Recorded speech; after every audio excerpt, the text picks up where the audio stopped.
حضرت عبداللہ بن عمر رضی اللہ تعالیٰ عنہما سے روایت ہے کہ رسول اللہ صلی اللہ علیہ وسلم نے فرمایا، اسلام کی بنیاد 5 چیزوں پر قائم کی گئی۔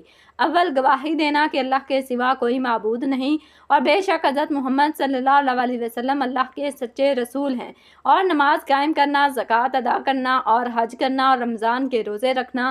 سیدنا جریر بن عبداللہ رضی اللہ تعالیٰ عنہ سے روایت ہے کہ میں نے رسول اللہ صلی اللہ علیہ وسلم کے دستے مبارک پر نماز قائم کرنے، زکوٰۃ دینے اور ہر مسلمان کے ساتھ خیر خواہی کرنے پر بیعت کی۔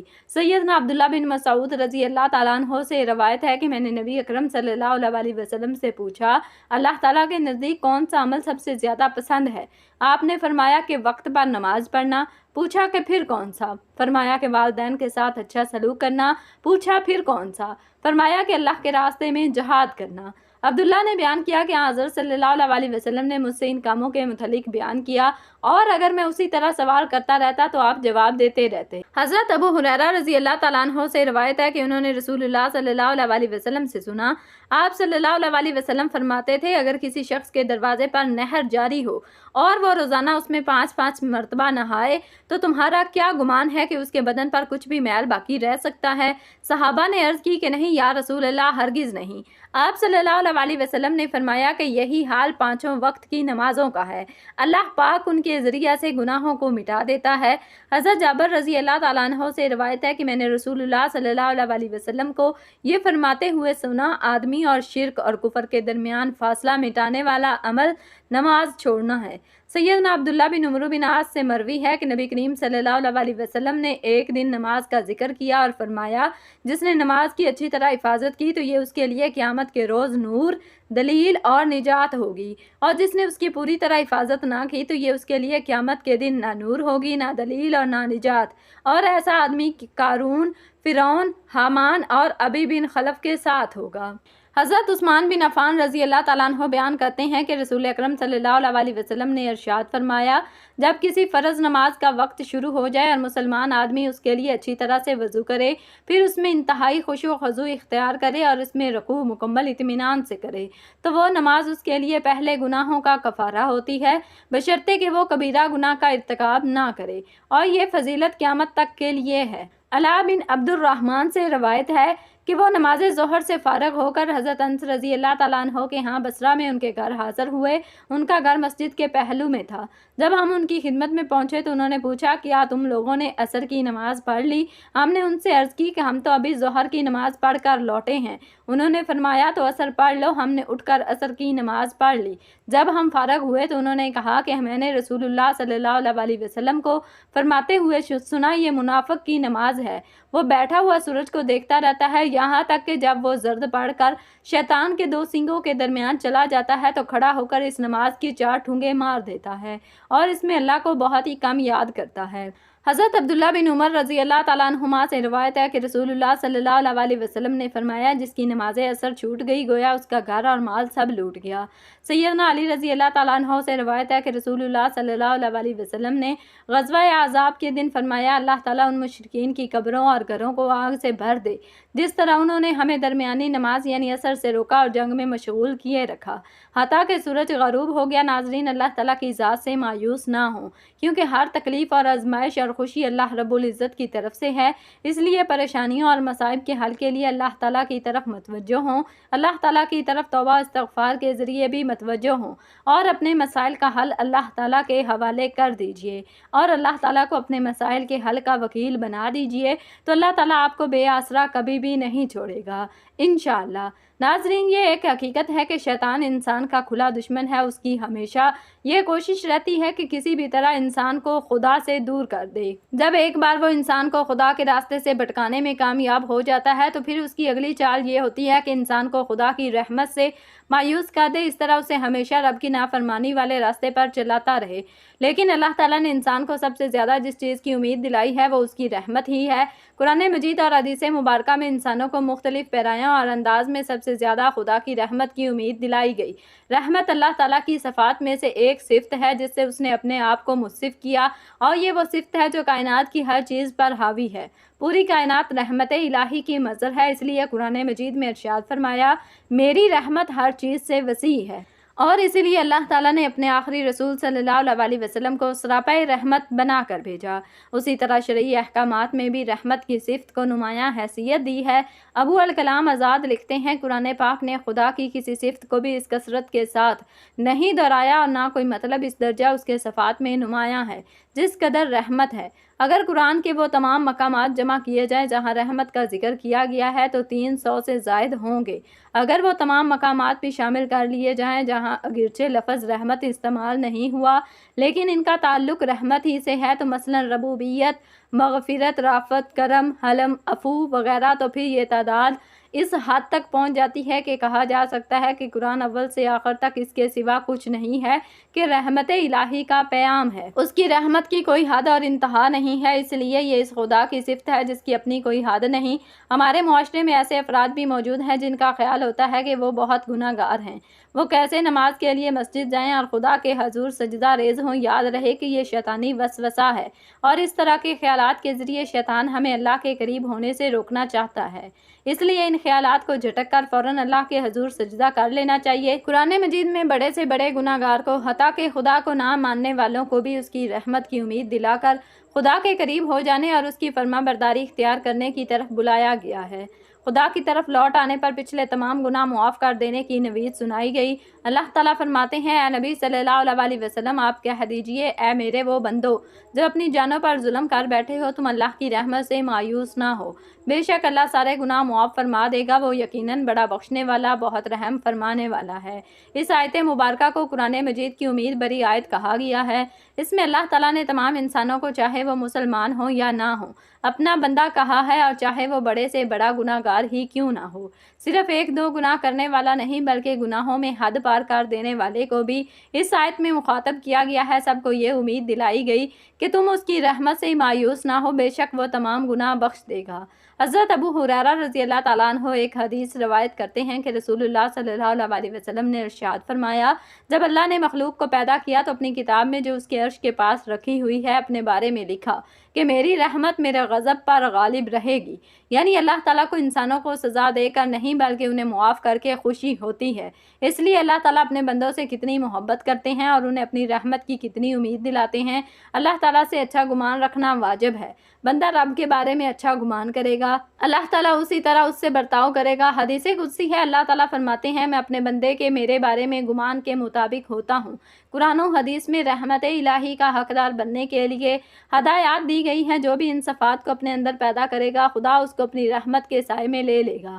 چند مستحقین رحمت درج ذیل ہیں: اللہ پر ایمان رکھنے والے، اللہ اور اس کے رسول صلی اللہ علیہ وسلم کی اطاعت کرنے والے، قرآن پر عمل کرنے والے، قرآن مجید کی تلاوت کو بغور سننے والے، توبہ و استغفار کرنے والے، تقوی اختیار کرنے والے، صبر کرنے والے، احسان کرنے والے، صلح کرانے والے، راہ خدا میں خرچ کرنے والے، منکر سے روکنے والے، درگزر کرنے والے، نبی کریم صلی اللہ علیہ وسلم پر درود بھیجنے والے۔ اس لیے زندگی کے کسی بھی مرحلے پر ہمیں خدا کی رحمت سے مایوس ہونے کی ضرورت نہیں ہے، اور ہم بھی اپنے اندر رحم کرنے کی صفت پیدا کریں تاکہ ہمارے ساتھ بھی اسی طرح کا معاملہ کیا جائے۔ محترم ناظرین، نماز عصر کے بعد جو آپ نے آیت 21 مرتبہ پڑھنی ہے وہ سورہ بقرہ کی آیت ہے۔ اس آیت کو آیت الکرسی بھی کہتے ہیں، جس کی بہت زیادہ اہمیت اور فضیلت ہے۔ آیت الکرسی کی فضیلت کے بارے میں سب ہی جانتے ہیں۔ آیت الکرسی جو قرآن کریم کی تمام آیات سے عظیم آیت ہے اور جس کی بڑی فضیلت صحیح احادیث سے ثابت ہے، یہ اللہ تعالیٰ کی ذات، صفات، جلال، اس کی اعلیٰ شان اور اس کی قدرت و عظمت پر مبنی نہایت جامع آیت ہے۔ آیت الکرسی بہت بڑی عظمت اور رفت والی آیت ہے، اور اس بلندی اور برتری کا سبب اس میں بیان کردہ باتیں ہیں۔ یہ رب العالمین کی توحید، ان کی کبریائی، بڑائی، صفات پر مشتمل ہے۔ قرآن کریم ہر آیت کریمہ عالی مرتبت اور عظیم القدر ہے، لیکن ان میں سے عظیم ترین آیت آیت الکرسی ہے۔ آیات قرآنیہ میں یہ واحد آیت کریمہ ہے جس کو حضرت صلی اللہ علیہ وسلم نے بطور وظیفہ کثرت سے تلاوت کیا ہے، اور صحابہ کرام اور امت مسلمہ کو تلاوت کی بار بار تاکید فرمائی۔ مثلاً 5 نمازوں کے بعد رات کو سوتے وقت اپنی مادی چیزوں کو جن و انس سے محفوظ رکھنے کے لیے خصوصی طور پر تلاوت کی تعلیم عطا فرمائی۔ اس لیے ہر مسلمان کو چاہیے کہ وہ اس کو بطور وظیفہ اپنانے کی مقدور بھر کوشش کرے اور اس آیت کے فیوز و برکات کو سمیٹنے کا اہتمام کرے۔ اور نبی کریم صلی اللہ علیہ وسلم کی متعدد احادیث سے ثابت ہے کہ آیت الکرسی قرآن کریم کی عظیم عظیم ترین آیت ہے، اس لیے کہ اس میں ذات باری تعالیٰ کی توحید، اس کی عظمت، اس کی صفات کا بیان ہے۔ حضرت ابی بن کعب رضی اللہ تعالیٰ عنہ بیان کرتے ہیں کہ رسول اللہ صلی اللہ علیہ وسلم نے فرمایا کہ آیت الکرسی قرآن کریم کی عظیم ترین آیت ہے، اور حضرت انس بن مالک سے روایت ہے کہ رسول اللہ صلی اللہ علیہ وسلم نے فرمایا آیت الکرسی 1/4 قرآن ہے۔ ابن کثیر رحمۃ اللہ علیہ سورۃ البقرہ کی آیت الکرسی کی تفسیر کرتے ہوئے کہتے ہیں یہ آیت الکرسی ہے جس کی فضیلت میں نبی صلی اللہ علیہ وسلم سے صحیح حدیث میں ہے کہ کتاب اللہ میں یہ آیت سب سے افضل آیت ہے۔ ابی بن کعب رضی اللہ تعالیٰ عنہ بیان کرتے ہیں کہ نبی صلی اللہ علیہ وسلم نے ان سے سوال کیا کہ کتاب اللہ میں سب سے عظیم آیت کون سی ہے؟ تو وہ کہنے لگے اللہ اور اس کے رسول صلی اللہ علیہ وسلم کو ہی زیادہ علم ہے۔ یہ سوال کئی بار دہرایا اور پھر فرمانے لگے کہ وہ آیت الکرسی ہے۔ فرمانے لگے اے ابو المنظر، علم مبارک ہو، اس ذات کی قسم جس کے ہاتھ میں میری جان ہے، اس آیت کی زبان اور اس کے ہونٹ ہوں گے اور اس کے پائے کے ہاں اللہ تعالیٰ کی پاکی بیان کر رہی ہوگی۔ ناظرین، سب سے پہلے اس آیت کو پڑھنے کے فائدے جان لیں۔ نبی صلی اللہ علیہ وسلم کے ایک صحابی لوگوں کو حدیث بیان کیا کرتے تھے، حتیٰ کہ لوگوں کی تعداد بہت زیادہ ہو گئی تو وہ گھر کی چھت پر چڑھ جاتے اور یہ حدیث بیان کیا کرتے تھے کہ رسول اکرم صلی اللہ علیہ وسلم نے فرمایا قرآن مجید میں کون سی آیت سب سے زیادہ عظمت کی حامل ہے؟ تو ایک شخص کہنے لگا اللہ لا الہ الا هو الحی القیوم۔ وہ بیان کرتے ہیں کہ نبی صلی اللہ علیہ وسلم نے اپنا ہاتھ میرے سینے پر رکھا تو چھاتی پر میں نے اس کی ٹھنڈک محسوس کی، اور نبی صلی اللہ علیہ وسلم یہ فرمانے لگے ابو المنظر، علم مبارک ہو۔ ابو ذر رضی اللہ تعالیٰ عنہ بیان کرتے ہیں کہ میں نبی صلی اللہ علیہ وسلم کے پاس آیا تو آپ صلی اللہ علیہ وسلم مسجد میں تشریف فرما تھے تو میں بھی بیٹھ گیا تو نبی صلی اللہ علیہ وسلم نے فرمایا اے ابو المنظر، کیا تو نے نماز پڑھی ہے؟ میں نے نہیں میں جواب دیا تو نبی صلی اللہ علیہ وسلم فرمانے لگے اٹھ کر نماز پڑھو۔ میں نے اٹھ کر نماز ادا کی اور پھر بیٹھ گیا تو نبی صلی اللہ علیہ وسلم فرمانے لگے اے ابو ذر، انسانوں اور جنوں کے شر سے پناہ طلب کرو۔ وہ کہتے ہیں کہ میں نے رسول اکرم صلی اللہ علیہ وسلم سے کہا کہ کیا انسانوں میں بھی شیطان ہوتے ہیں؟ تو نبی صلی اللہ علیہ وسلم فرمانے لگے جی ہاں۔ میں نے کہا نماز کا کہا تو نبی صلی اللہ علیہ وسلم فرمانے لگے یہ اچھا موضوع ہے، جو چاہے زیادہ کر لے اور جو چاہے کم کر لے۔ وہ کہتے ہیں میں نے کہا کہ روزے کے بارے میں؟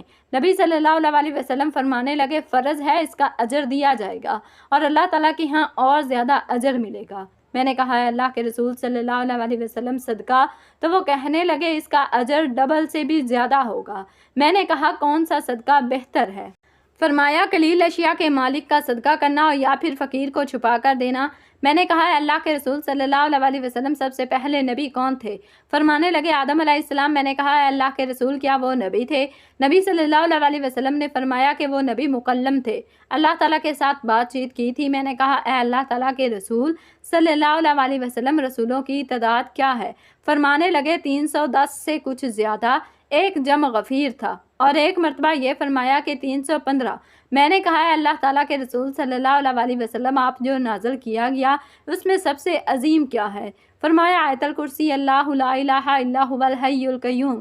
حضرت ابو ہریرہ رضی اللہ تعالیٰ عنہ بیان کرتے ہیں کہ رسول اکرم صلی اللہ علیہ وسلم نے فرمایا کہ سورہ بقرہ میں ایسی آیت ہے جو کہ قرآن کی سردار ہے، وہ جس گھر میں بھی پڑھی جائے اس گھر سے شیطان نکل جائے گا، تو وہ آیت ہے آیت الکرسی۔ ایک شخص نے حضور نبی کریم صلی اللہ علیہ وسلم سے غربت اور تنگ دستی کی شکایت کی تو آپ صلی اللہ علیہ وسلم نے فرمایا کہ تم آیت الکرسی کیوں نہیں پڑھتے؟ ناظرین، اللہ کے ولی کہتے ہیں کہ کس بات جو اس آیت کو عصر کی نماز کے بعد پڑھے گا تو اللہ اسے جائے نماز پر بیٹھے بیٹھے مالدار کر دے گا، کیونکہ یہ وہ آیت ہے کہ جس میں اللہ کا اسم اعظم ہے، تو اس کے ذریعے جو بھی دعا مانگی جائے وہ فوراً قبول ہوگی۔ تو جب آپ اس بابرکت وقت میں نماز عصر کے بعد اس آیت کو 21 مرتبہ اول آخر درود پاک پڑھ کر دعا کے لیے ہاتھ اٹھائیں تو انشاءاللہ آپ کی وہ دعا کبھی بھی رد نہیں ہوگی۔ اللہ پاک آپ کو بے شمار رزق دیں گے، جو بھی مانگیں گے انشاءاللہ وہ آپ کو ملے گا۔ ناظرین، آیت الکرسی ایک بار میں پڑھ کے بھی سنا دیتی ہوں تاکہ جن لوگوں کو پڑھنا نہیں آتا وہ میرے اس وظیفے کے ساتھ ویڈیو میں دہراتے جائیں اور پڑھ لیں۔ اللہ لا الہ الا هو الحی القیوم لا تأخذہ سنۃ ولا نوم لہ ما فی السماوات وما فی الارض من ذا الذی یشفع عندہ الا بإذنہ یعلم ما بین ایدیہم وما خلفہم ولا یحیطون بشیء من علمہ الا بما شاء وسع کرسیہ السماوات والارض ولا یعودہ حفظہما وہو العلی العظیم۔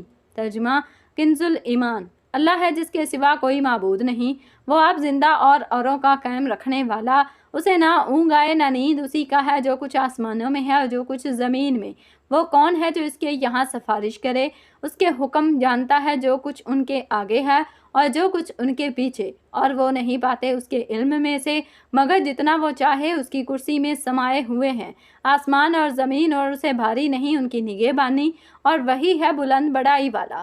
ناظرین، یہ تھی سورۃ البقرہ کی آیت الکرسی، جسے آپ نے نماز عصر کے بعد 21 مرتبہ لازمی پڑھنا ہے۔ اس کے پڑھنے سے انشاءاللہ تعالی ہماری پریشانیاں دور کرے گا، ہماری تمام نیک اور جائز مرادوں کو پورا کرے گا، ہماری تمام دلی خواہشات کو پورا کر کے ہمارے لیے آسانیاں پیدا کرے گا، اور ہمیں اس آیت کے طفیل شیطان کے شر سے، حاسدین کے حسد سے اور دشمن کے وار سے ہمیشہ محفوظ فرمائے گا۔ انشاءاللہ دعا ہے کہ اللہ تعالیٰ میرا سنانا اور آپ کا سننا اپنی بارگاہ میں قبول و منظور فرمائے، آمین۔ ناظرین، گزارش ہے کہ اللہ تعالیٰ کے 99 ناموں میں سے کوئی ایک نام لکھ کر کمنٹس میں ضرور شیئر کریں۔ اللہ تعالیٰ ہم سب کا حامی و ناصر ہو، آمین۔ جزاکم اللہ خیرا کثیرا۔